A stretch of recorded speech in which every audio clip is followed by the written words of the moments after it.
आमिर ने हलचल से भरे शहर को पीछे छोड़ दिया था। जब वो अपने खानदान के गांव की तरफ गामजन हुआ तो शहर की गूंज दूर तक धुंधला रही थी।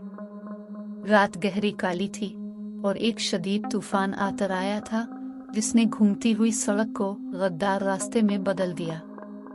बारिश इसकी विंडशील्ड से टकराई जिससे उसे देखना तकरीबन नामुमकिन हो गया। जैसे ही बारिश तेज होती गई, आमिर की गाड़ी लरज उठी और अचानक रुक गई। इंजन फट गया।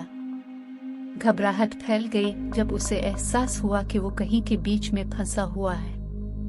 बारिश से बचने के लिए बेचैन उसने फासले पर एक पुरजोश तस्वीर देखा। एक खस्ता हाल, तवील अरसे से लावारिस होटल। एक जमाने का अजीम अलशान ढांचा अब अपनी साबिका जात के साए के तौर पर खड़ा था। खिड़कियां बखर गई थी और दाखिली दरवाजा मातमी लिबास से भरा हुआ था। अमीर के पास वहां पनाह लेने के सिवा कोई चारा नहीं था। उसने अपना बैग पकड़ा और मुसलसल बारिश में से भागता हुआ हड्डी तक भीग गया। होटल के अंदर आमिर ने खुद को एक मध्यम रोशनी बोसीदा लाबी में पाया।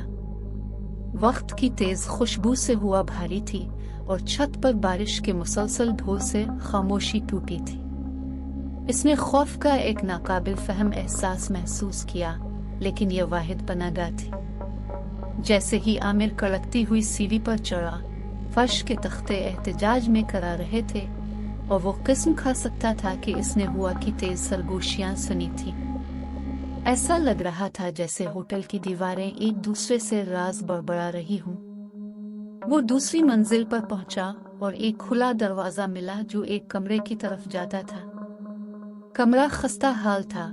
फर्नीचर खाक आलूद चादरों में लिपटा हुआ था। थकन और सर्दी के आलम में अमीर ने कुछ देर आराम करने और तूफान का इंतजार करने का फैसला किया। वो बिस्तर के किनारे पर बैठ गया और अंधेरे में सुकून तलाश करते हुए आंखें बंद कर ली। लेकिन इसकी मोहलत बहुत कम थी। वो दालान में कदमों की आवाज से बेदार हुआ और उसका दिल धड़क उठा जब उसे एहसास हुआ कि वो अकेला नहीं है। खौफ ने इसे घोर लिया जब वो एहतियात से तफ्तीश करने के लिए कमरे से निकल गया। हाल खाली था और कदमों की चाप गायब हो गई थी। जैसे ही आमिर अपने कमरे में वापस आया, उसने देखा कि एक कोने में एक शख्सियत खड़ी है, एक तारीक सायादार मौजूदगी। इस शख्सियत ने ऐसी आवाज में सरगोशी की जिसने इसकी रीढ़ की हड्डी को ठंडा कर दिया, ऐसी जुबान में बात की जिसे वो समझ नहीं सकता था। तब ही अमीर को एहसास हुआ कि उसने किसी दूसरी दुनियावी चीज से ठोकर खाई है। कुछ कदीम और बदकिरदार एक जिन, अरबी लोक दास्तानों का एक माफौक अलफितरत वजूद। जिन्नों की सरगोशियां मजीद बुलंद हुई और अमीर दहशत ज़दा होकर वापस अपने कमरे की तरफ आया और दरवाजे को बंद कर दिया। आमिर के दिल के हंगामे से मील खाता बाहर तूफान बर्पा हो गया। वो जानता था कि वो प्रीतोदित होटल के दिल में एक खौफनाक हस्ती के साथ फंस गया है। रात लामुतनाही महसूस हुई।